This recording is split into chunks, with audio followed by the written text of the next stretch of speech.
Hello लोगोफोर खुलुमबाय आंनि बे इउटुब चेनेलाव नोंथांमोनखौ गासिखौबो बे बारनि इन्डियान सुपार सिजन 5आ जोबोद इन्टारेस्ट जानानै फैबाय दङ।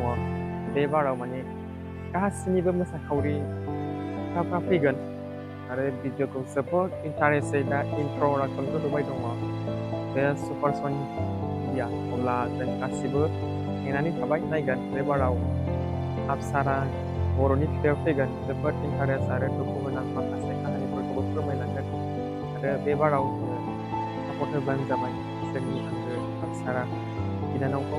नोंबो आपडेट होबाय थागोन, आंबो गेजेर गेजेरनि आपडेट होबाय थागोन बिनानावनि बागै।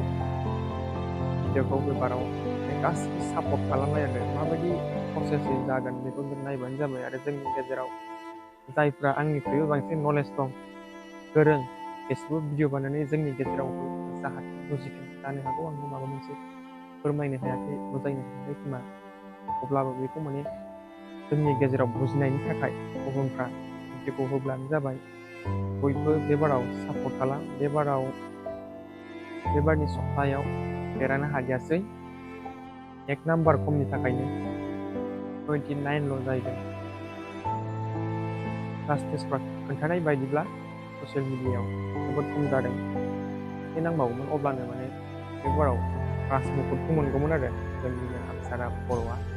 दाख्लै जेरै फिसा गिफ्ट मोनदों बेबायदिनो दाबो फिसा गिफ्ट मोनगौमोन नेक्स्ट लेभेलाव, माने उइकआव जाहाथे मोन्थों आरो बेखौनो आसा खालामनानै आङो नोंथांमोननि गेजेराव भिडिअ बानायनाय जाबाय।